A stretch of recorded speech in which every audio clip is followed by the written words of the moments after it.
What's the easiest choice you can make? Window instead of middle seat? Picking a vendor who sends a great gift basket? Outsourcing business tasks you hate? What about selling with Shopify?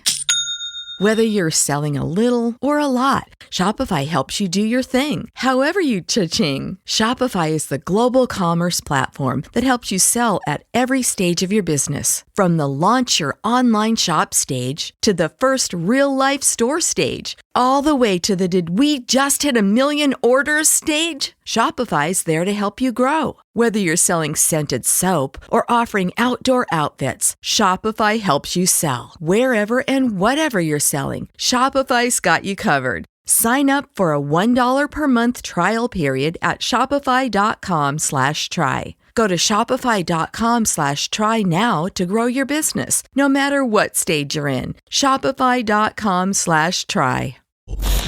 Joe Dredge. The show goes on! Mornings on WROK.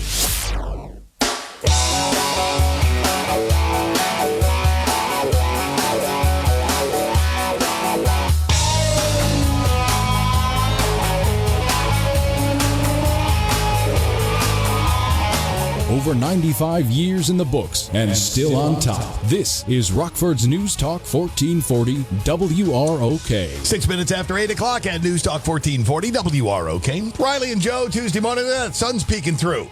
Enjoy it. It's supposed to be a cloudy day today, so this is kind of abnormal. Yeah. But I'll take it. Yeah. Partly cloudy and 68 is where we sit. 82 is where we're going. Chance of precipitation now we're back to 25%. Okay. So, should be more clouds than sun today, so I'll be a brief peek at the sun. Well worth a look. Love it. Tomorrow, 80 and partly sunny. 80 and full sun on Thursday. 83 and partly sunny on Friday. 82 and possibly some rain on Saturday. Sounds good. But right now, we're sitting right at 68 degrees on our way to 82. All right. All right. It's Tuesday. It's out of the 8 o'clock news. That means we get to spend some time with our good friend, Tom Liu, host of Sound Matters and proud Florida resident. I looked. You might be getting some rain a little bit later on today, Tom. I think, yeah, we might, Riley. Thanks for having me. Good morning, gentlemen. I don't know. It depends on the app I'm looking at, whether I'm getting any rain or not down here. But it's Florida, so you know what? It changes like by the half hour, it seems. Oh, sure. Yeah, and then goes right back out again. I've never been in, obviously I lived in Rockford 50 years of my life and then came down here 5.5 years. And I've never seen more unusual weather than down here. I think people probably know that or assume that anyone's ever been to Florida, but it can change so quick. I mean, anywhere, but down here, man, it's like 1 minute it's pouring. It's like the worst thunderstorm ever. Literally. 5 minutes later, 10 minutes later, sunny, nice, people back at the beach. I can remember being at Disney and having that happen, and Molly, being very young at the time, was quite upset, thinking, pouring down the rain, our day at Disney is ruined. And we popped into some pavilion, came back out again 10 minutes later. The sun's out, steam is streaking off the pavement from the sun and the rain, and we're back to normal. Yeah, that's how it is here. And it was like that this past weekend. It comes and it goes. And it's funny, you get kind of good at it. For me, my wife, we're outside a lot. We walk and ride bikes and do all that stuff outside. So you get kind of good at anticipating what's coming. You're watching the weather a lot and you're in and you're out. And you're trying to, although this weekend got caught in some rain a couple of times out on the bikes. First time in months. So it's kind of becomes a game. If you can avoid the rain, sure. If you get good at it, that kind of thing. I was thinking, you down in Florida, and you've got transplants from all over the nation who have moved down to Florida, and many of them want to bring along a taste of home with them. So I would imagine close to you, you're going to grab yourself New York-style pizza. You'll have Chicago-style pizza. I don't know. Maybe it's gotten crazy enough you'd even have, St. Louis pizza, assuming you have enough saltines. Other joints down there that offer food from somebody's home state that seems a little out of the ordinary down in Florida? Yeah, good question. There are a lot of places like that. There's little, mom and pop restaurants, especially in some of the smaller towns, and they, there's the Greek food and there's the Thai food and there's the different specialties, the different genres and things. There's a lot of them. And I think it really, what I've learned down here is probably like anywhere, any local place, you need to tap into the locals who've been here a while and find out. And that's where social media becomes really useful to me, Facebook in particular. Join these little groups of these little towns and cities all around here. And then you go into the group and you read through them. And they're always, talking about, I found this great place for, Cantonese or something, or whatever it is, or this little homemade place over here. And they're local. They're mom and pop shops. Some, a lot of the times, and so good. And they're everywhere. And you got to really look, though, because you might miss them if you don't. I know my brother-in-law lived in Key West for a while, a number of years, and discovered that there was a menu in certain restaurants that was for tourists, and then there was a menu for the locals. It was basically the same menu, but the pricing structure was less for locals. But you had to prove that you live locally. So this sounds legal. This brother-in-law, being the cheap person that he is, carried an electric bill with him at all time that had his address on it. And would, some people, and they would hit him with the local menu. You're paying less than they're hitting with the tourist with. Have you encountered any of that? I haven't, Riley. I have not encountered that. I remember you told me about this once long ago, and I've never forgotten it. And every place I've been, I haven't seen that. But then again, I haven't, pushed the issue either and asked anything. I'm going to have to dig up my my electric bill here and carry it in my wallet with me or something in case. But I haven't seen that. But I believe that it does happen. I'm sure it does. I just haven't encountered it yet. But if that's the case, I want in on the discounts. Yeah, find an old timer around. They know. They know. They do. They really do. They really do. And I can probably tap into that. All I got to do is go on to these groups I was saying earlier, and mention it. It's like this new thing for me. Social media has become more utilitarian for me in recent times than it used to, guys, because I use these groups to find out information. And I know that's not new to some people. Rather than just using it as a road to depression and sadness. Exactly. Yeah, exactly. Interesting. It's actually it's useful. It's useful. Wow. It can be. See, I thought it was just for really, squeezing every last drop of ennui one could squeeze out of life. But no, you're using it for practical purposes. So weird you use the word ennui. We just got into it yesterday. I did tell you that. Yeah. That was the Wordle word yesterday.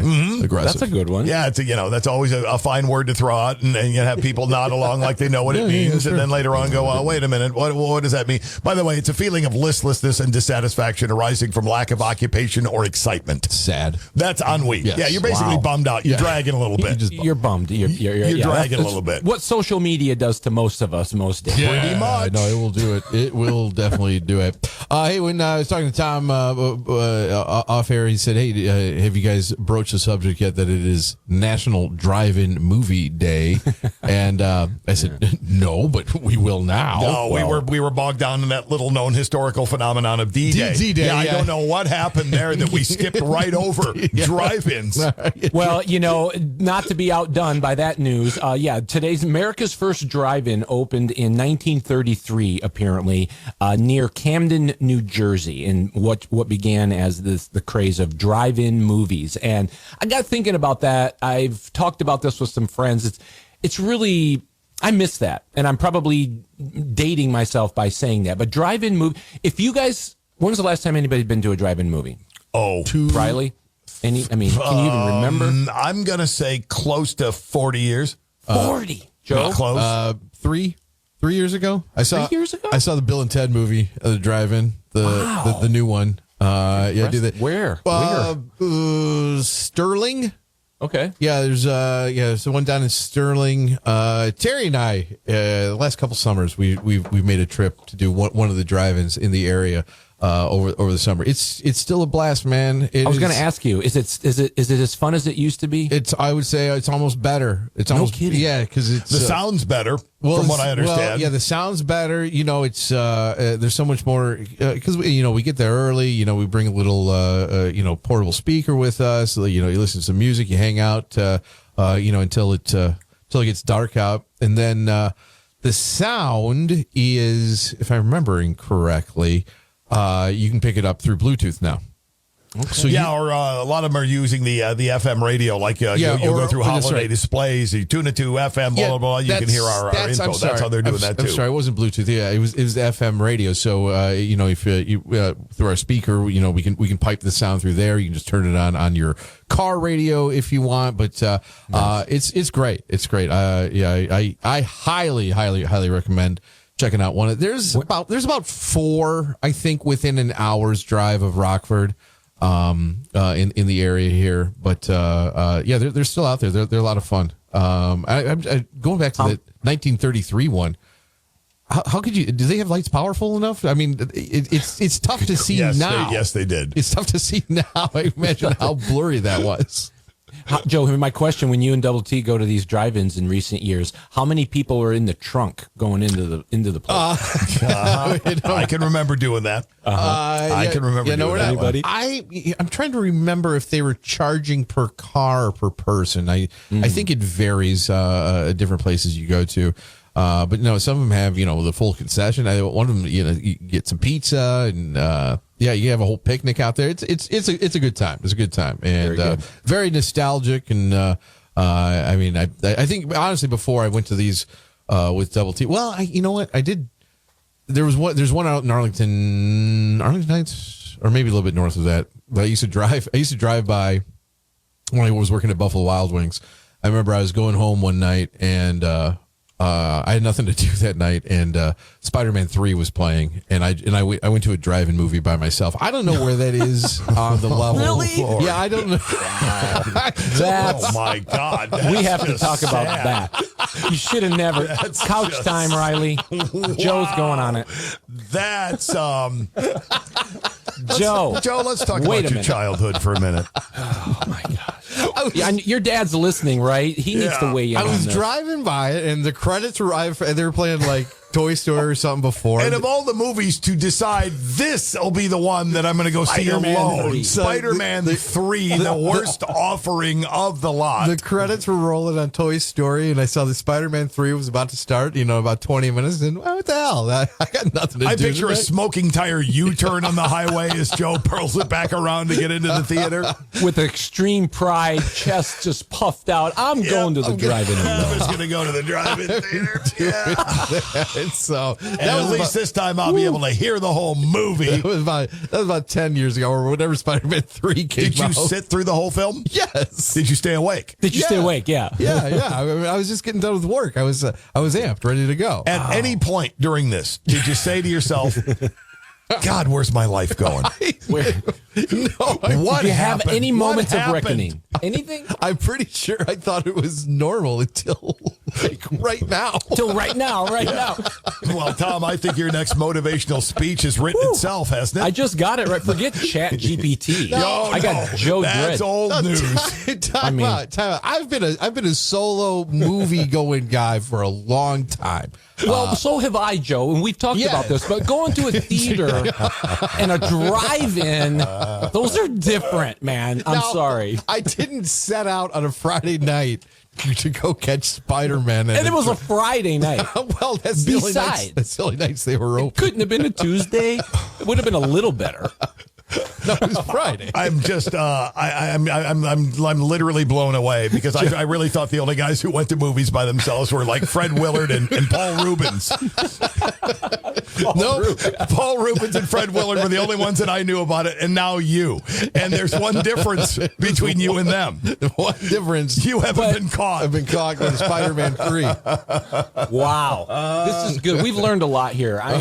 This was my favorite one so far of these segments. Wow, and not that there's anything wrong with it, but the idea of sitting in my car by myself in a movie theater, I think I had a chair. I sat out front. Oh, you sat out front? I sat out front of my car, yeah. Look at this sad man. You sat out front. Look at this sad man over there. Honey, go talk to him. He seems lonely. People had to have seen you and thought, some kid staring out of the back seat. What's that man doing? Do you think people still talk about me? Yeah. Like, remember when we go see Spider-Man 3 and there was a dude watching it by himself? Yeah. He's the guy there in the smart car who had room. Yeah, that's the guy who went by himself. And this kid will grow up and write a motivational book about, he remembers a guy he saw when he was a kid at the drive-in alone. And then and there I swore I would never be that man.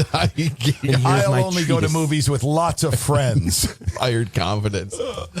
The solo. And Tom, going to the theaters, Definitely. I guess fine by yourself. But I've gone to the theaters myself many times by myself, but I've never gone to a drive-through alone. I've never heard of anyone going to a drive-through me either. until This today. is a first. I've never. This may be an American first. This is a first. This is a best of Joe and Riley thing here. This is amazing. So that we do those icebreaker things where you have to write down like 2 facts about yourself and one lie. So should one of my facts always be now went to a drive-in movie by myself? It should. No one will ever guess it. Yes. Oh, always. No one will ever guess always. Because People will go, somebody's going to feel some empathy. Right. Some people are going to go, well, surely he didn't do that. I can't pick We that should one. be extra nice to him. He's had a tough life to live here. By the way, that first drive-in, Tom, that you mentioned, Camden, New Jersey, June 1933, never turned a profit, was sold 3 years later. The new owner grabbed all the equipment, moved it down the road to a new location. Okay, well, they didn't make it, but then it became the golden era of that. And as I'm looking up here, guys, there's only about 7 drive-ins, according to this, operating in the whole state of Florida down here. 7. Oh, geez. We've got more than that. Yeah, there's gotta be more than that up there, Second yeah. drive-in movie theater to open was Shankweiler's Drive-In in Orfield, Pennsylvania, 1934. It's still open and is the oldest operating drive-in movie theater on Earth. Wow. That's been the drive-in problem is technology. Technology in the theaters have surpassed what many drive-in theaters can afford to operate. In the 1950s, Illinois was home to over 120 of them. Numbers have declined like they have in every other state. Currently, according to what I'm looking at, I don't know when this was published. I think recently, we have 9.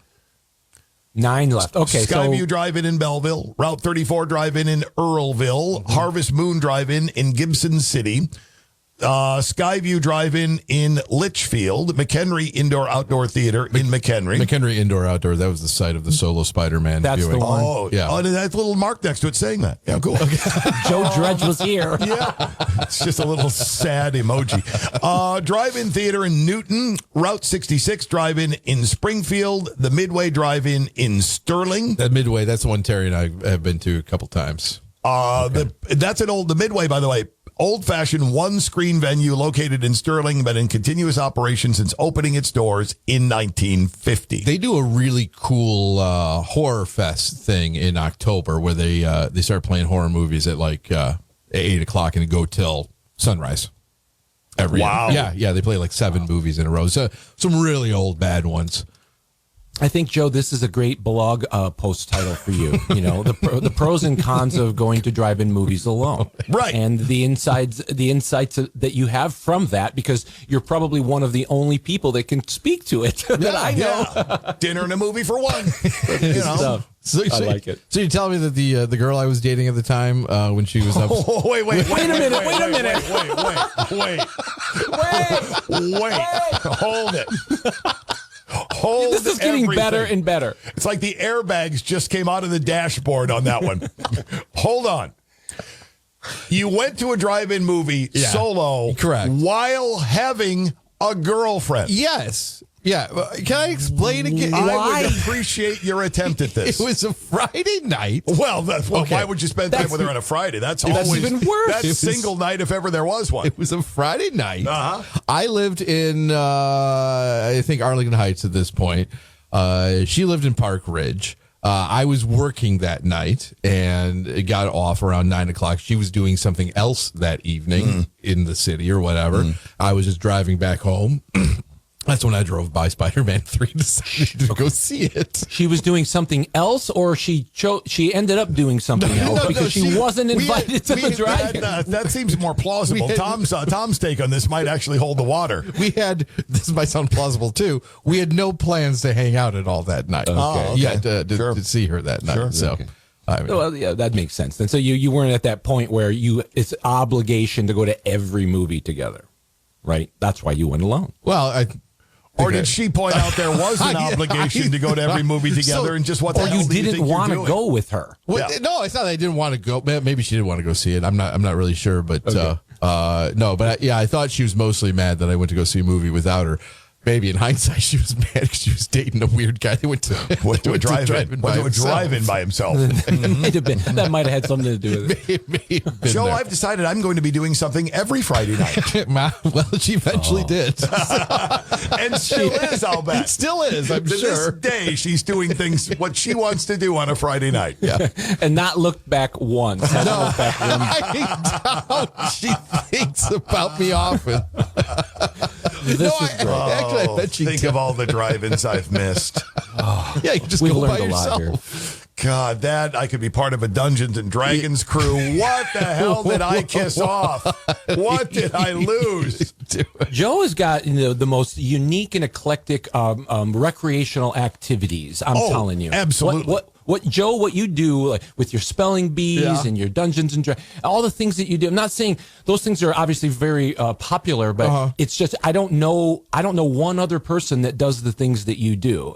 Maybe I'm just sheltered, but you do these unique things, and it really is great because it's different. Well, it's fun. I appreciate it. I like what I like, and that's okay. And you know, a lot for of people like what they like and are afraid to say so. That's right. You jump right in with both feet and don't really care what anybody thinks about it, and I think that's awesome. Here's what I do like, too. guys. Here's what I like. That's why guys. you're Joe, and that's why we love you, buddy. Thanks, buddy. I appreciate that.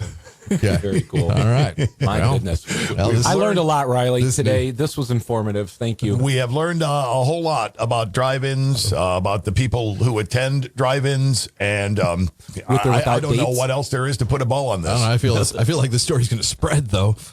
By the way, it's the going to. largest operating drive-in theater in the United States, measured by number of screens, is the Swap Shop Drive-In, located in Fort Lauderdale, Florida. 14 screens, Whoa. open Whoa. year-round. 14 down in Yep. Fort Lauderdale. Yep. Well, then okay, 14 screens. Okay, there's 7 drive-in theaters, I said, but they had 14. Okay, How far I'm is- going to head down there. how I'm far going is to have that to for head you? down there. Yeah. How far is that drive for you?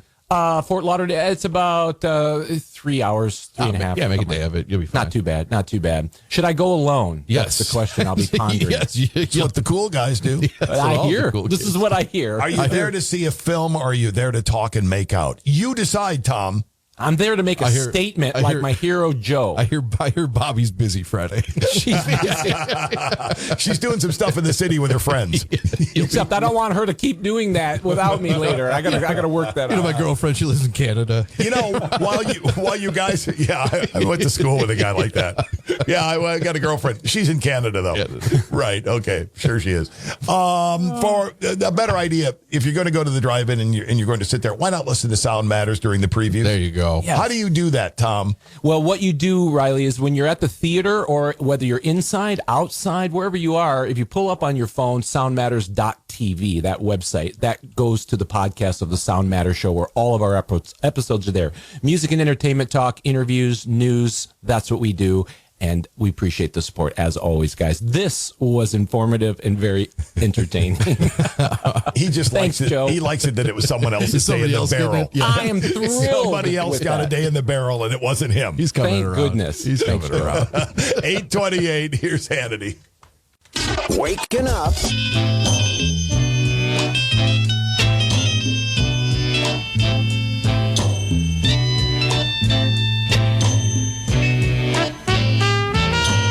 Over 95 years in the books and still on top. This is Rockford's News Talk 1440 WROK. 837 News Talk 1440 WROK. It's Riley and Joe. It's Tuesday morning. Sun's out, which we did not expect, looking at the earlier forecast of being mostly cloudy today with that 30% chance of rain. Where are we at now? Well, it's down to a 25% chance, so we're still sitting there with, 3 chances out of 4. We won't get any rain, Sounds but we good. might. 81 is our expected high. Mix of clouds and sun now, not just all clouds. Tomorrow, all sun all day and 80. Thursday, all sun all day and 80. Friday, partly sunny and 83. Saturday's 82 with a 40% chance of it raining. Sounds good. That's what we're looking at. All right.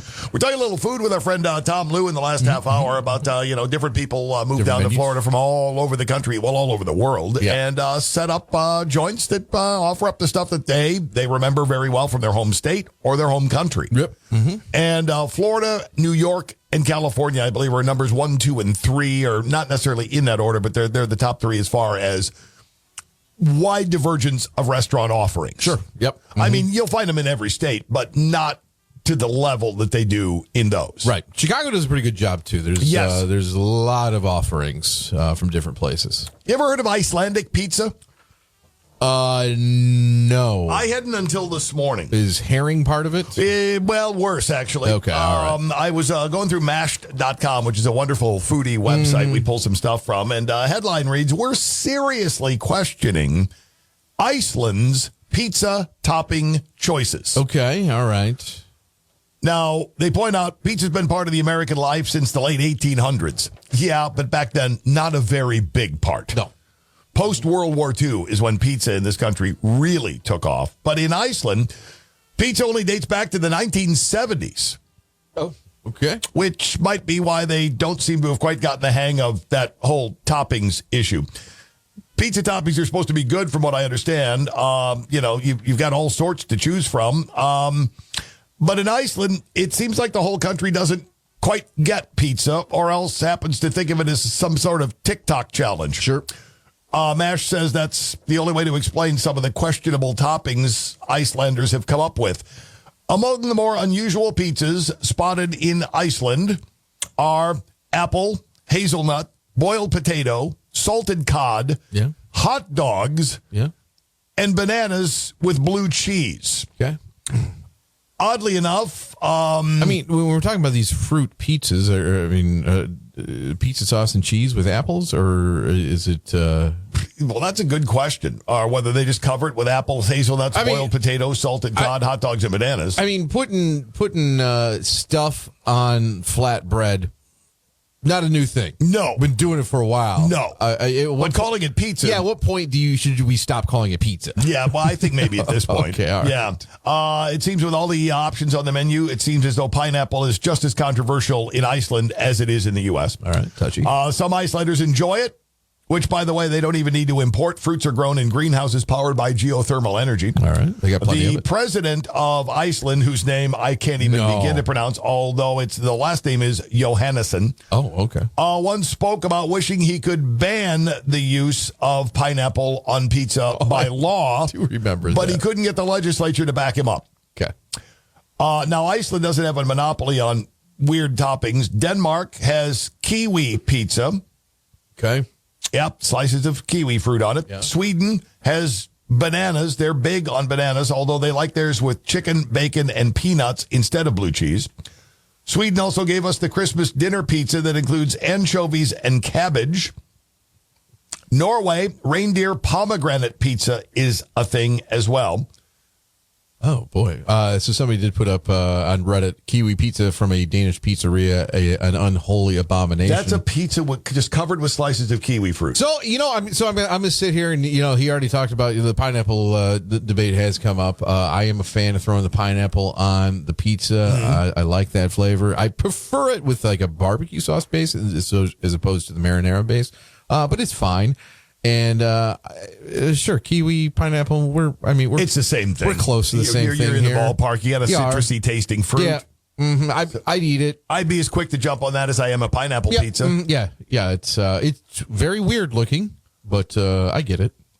Apparently, Iceland does take top honors, though, for weirdness when it comes to pizza toppings on account of a dish dreamed up by a pizzeria in the bustling Icelandic metropolis of Hurvagurdi. Oh, Hurvagurdi. Hurvagurdi. Is that where the Swedish chef lives? You would think. Hurvagurdi. Mork. Yep, Hurvagurdi. A town previously known for earthquakes and hot springs is now on the map for producing what may be the world's most terrifying pizza. The pizza is topped with an entire sheep's head. Yeah, okay. Now, that's not even the bad part. The pizza sauce contains, wait for it, sheep dung. Yeah, oh. Apparently, the pizza was created for an Icelandic holiday called Thorrablot. Yeah. While some have called that the country's answer to Valentine's Day, it seems the tradition there is to torture men, not by guilting them into buying expensive things, but rather by forcing them to eat ram's testicles, fermented shark, whale blubber, and other items that Andrew Zimmern would walk away from. All right. The owner of the pizza restaurant, I can't pronounce that either. The last name is Larusdottir, says the pizza or the sheep head poop pizza is a visceral experience. I'm sure it is. Quote, the smell, the taste, it stirs a lot of feelings, she said, end quote. Isn't that what food's supposed to be, Riles? I don't know if it's supposed to stir those feelings of, Yeah. of fight or flight. Uh-huh. Probably not. If somebody comes over and there's an entire sheep's head on the pizza and I smell poop at the same time, chances are I'm going to pass on the evening's food. Need to know how intense the poop is. Well, from what I understand, we move heaven and earth to keep poop out of our food because of that whole E. coli thing. Here we have these guys happily ladling it onto the top of a pizza. We're not new to dumb food stories. The first time poops entered the discussion. Yes. The excremental foods are generally, frowned upon. Yes, they are. I'm not really sure who got that. To me seems like, okay, these guys are going to come in later and order pizza. I hate them. Exactly. I hate them. It is what can I do to them? I know. Hey, is that sheep take a dump out back still? Yeah, okay. Hang on a second. Yeah, just get that. Hang on a second. I mean, I'm not into, one of our mantras here, don't yuck somebody else's yum. But we're gonna table I'm that. No. I mean, also, this whole story is just proving why Scandinavian restaurants haven't, taken the world by storm quite yet. Oh, that's true. That's true. I'll rewind a little bit. We got the Norwegian in town here. We also have Stockholm Inn, but you're not going to go down there. Denny Johnson's not going to throw a sheep's head on your on your lingonberries. I just don't see that happening. They've anglicized the food a little bit. Well, or just left the extremes out. Maybe that's it. Yes. But you go down to Stockholm Inn and ask about some sort of sheep's head pizza with dung and all that. I'm getting the idea they're going to ask you to leave. Right. I'm more than lingonberry part of their contribution. Yeah, I kind of go with to that cuisine than a lot of the seafood based things that they seem to find too. Right. Yeah. One of the popular pizzas in Russia, known as the makba, it contains the following: sardines, tuna, mackerel, salmon, onions. Okay. I mean, it's traditionally served cold. That sounds not. I'd have to try it before I throw it. I mean, yeah, I kind of like all those things individually. But mashing together on a pizza sounds odd, but whatever. It does seem a little odd. Whatever. Aussie pizza joint. You can get crocodile, emu, and kangaroo pizza. It all tastes like chicken. Right. Fine. Smoked reindeer in Oslo. Smoked reindeer pizza. Squid Ink. Oh, I'm sure that's several something. Asian pizza joints. Get that black pizza. Yeah, horse meat. No. I mean, sure, whatever. Yeah, when in Rome. Well, when in is Rome. That where you have to be to do that? I think they stopped doing that in Rome. Yeah. So, you can get weird wherever you go in the world, but Iceland, seriously, they're going weird. Yeah. I'm a little intrigued by the kiwi pizza. Where can I get a kiwi pizza? Maybe I'll just get a cheese pizza. Maybe throw some kiwi on it myself. See what happens. Do the home experimentation. Yeah. Let us know if you live through it. If I don't show up tomorrow, you'll know. We'll know. There's a kiwi incident. Kiwi's got him. 846 News Talk 1440 WROK. What's the easiest choice you can make? Window instead of middle seat? Picking a vendor who sends a great gift basket? Outsourcing business tasks you hate? What about selling with Shopify? Whether you're selling a little or a lot, Shopify helps you do your thing, however you cha-ching. Shopify is the global commerce platform that helps you sell at every stage of your business. From the launch your online shop stage to the first real-life store stage, all the way to the did we just hit 1 million orders stage. Shopify's there to help you grow. Whether you're selling scented soap or offering outdoor outfits, Shopify helps you sell. Wherever and whatever you're selling, Shopify's got you covered. Sign up for a $1 per month trial period at shopify.com/try. Go to shopify.com/try now to grow your business, no matter what stage you're in. Shopify.com/try.